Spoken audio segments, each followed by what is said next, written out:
The Square Ball Podcast.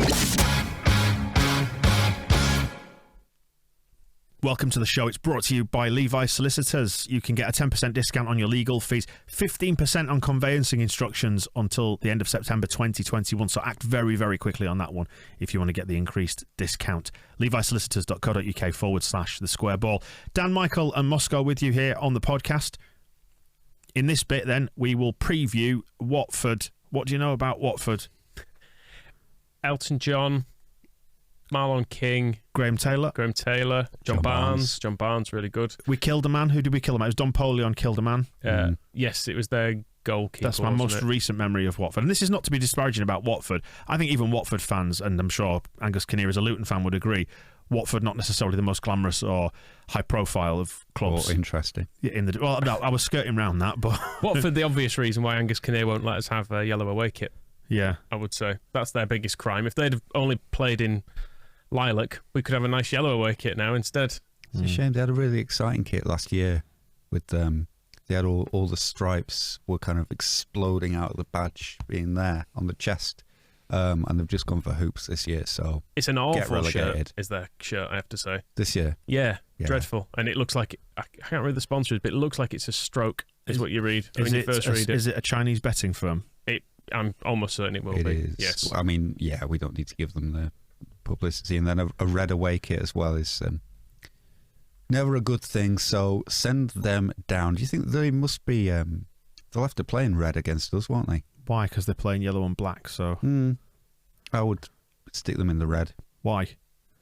I mean, genuinely, why? They don't have to change. What's your reasoning? The yellow's probably a bit too close to our white.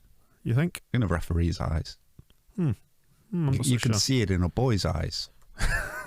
Okay. As, who sang that? Oh, I'm just looking. Yeah, it is a betting firm, but they've got it's sort of a gradient fade between the yellow and the black hoops, isn't it? It's not your distinguished hoop on that. Jamelia. Jamelia sang "See It in the Boy's Eyes." Yeah. It was a really good song, that. And it is a betting firm on their shirts. That's not a nice kit, is it? Comrade, I don't feel the same with my foot to the floor. Are you doing lyrics now? That's Jamelia lyrics, yeah. Thanks. Never mind. They're doing all right. They've had a decentish start, 12th, hovering around the middle, but it's been a fairly soft start relative to, I think, who we've faced. They've had Villa, mind you, Brighton. They lost to Brighton, tabletop in Brighton almost. They played Palace, Watford, Wolves. They haven't played Watford. They are Watford. Sorry, they are Watford. Yeah, not played themselves. That would have been relatively easy. Let me try that again. They got to play Stoke as well. Who aren't not even in our division. Throwing in a championship team. We could beat them. So sorry, Villa, Brighton, Palace, Spurs, Wolves, Norwich, Stoke, which feels like a cheat, and Newcastle. Yeah. It's not been a particularly taxing start, is it? Yeah, we should throw in that the Palace game was also in the cup.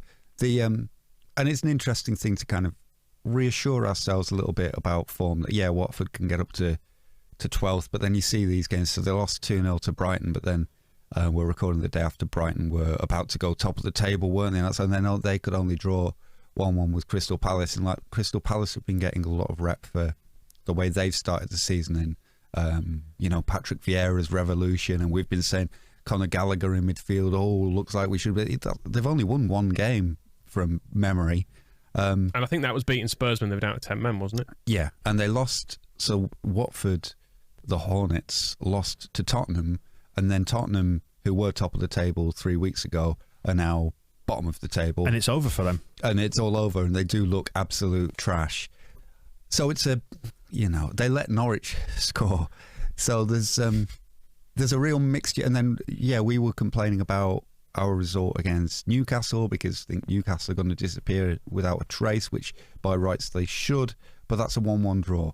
So it's all form is temporary, isn't it? And I think there's some lessons in there for the way our season has started with 3 draws and 3 defeats, but that can quickly a win against these lot makes it look a hell of a lot better instantly overnight, doesn't it? But this is the start of a run of fixtures for us that, I think this is the run of fixtures that defines our season, and because we haven't given ourselves a right lot of wriggle room in the early weeks, we need to start winning. If we don't win in this, or we don't win a bunch of these games coming up, then it starts to feel like more of a battle that I think ultimately against relegation, we would win.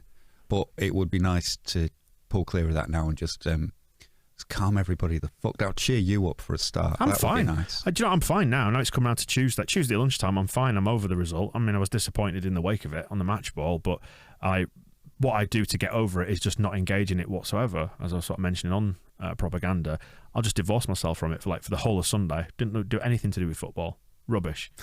Stupid sport. There's good news in Watford's style of play anyway, because our friends at whoscored.com who've done their detailed analysis of this say that their style of play is to play in their own half. So they're not going to score many doing that, are they? So that's a clean sheet straight away. Just say they're very good, very strong at counter-attacks, though, which seems to be our... Not if they're only going to play in their own half, though. If they get to halfway and they're like, right, enough, lads. If you're going to stop there. If you're going to be doing lyrics, Moscow, what do you make of their manager? I don't even know who their manager is. Yeah, that's a good question. Cisco. Who? Cisco. Oh, it's Cisco, isn't it? From the Thong song. Thong song, man, yeah. Yeah, Could you sing the Thong song for us, Moscow? No, please? I'm not going to do that. Dumps like a truck? Truck. I'm aware that those are some of the words from Thong Song by Cisco, yes, but I'm not gonna be singing it for you. It's Watford just keep cycling through. I don't mean to be rude about their current incumbent, but they're just very generic kind of championshipy Watford managers, aren't they? And they're probably come from Udinese because that's all that they do. So it's difficult to remember who actually they are. I mean, I look at their lineup on much the same tip, and I don't recognise a single player. Tom Cleverley. Is it Tom Cleverley? No, it's Tom Cleverley. I recognise him. Backman, their keeper, I recognise from Turner and Overdrive.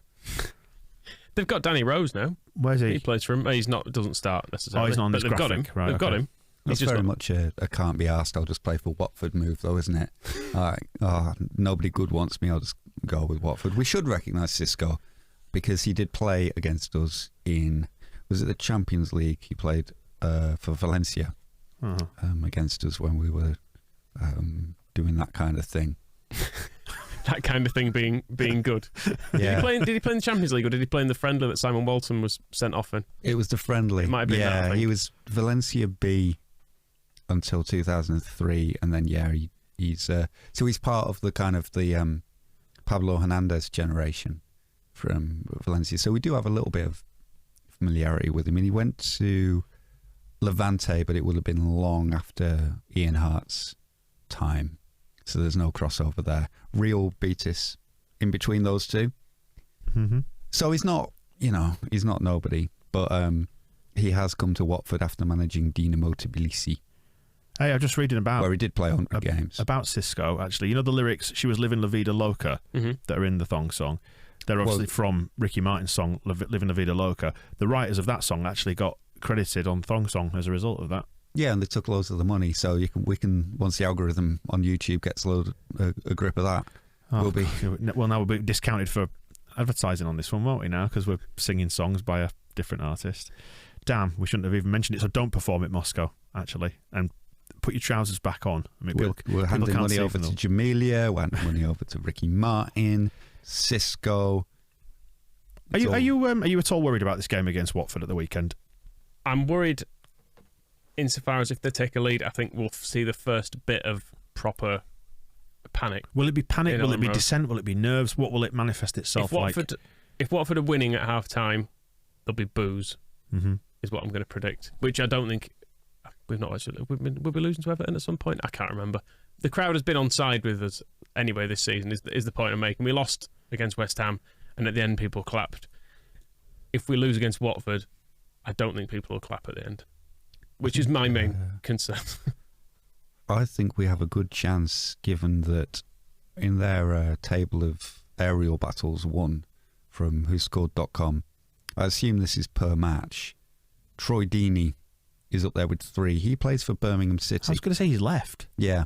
So if one of their best players is at Lee Bowyer's Birmingham, then I don't think we need to worry too much about the ones that are left.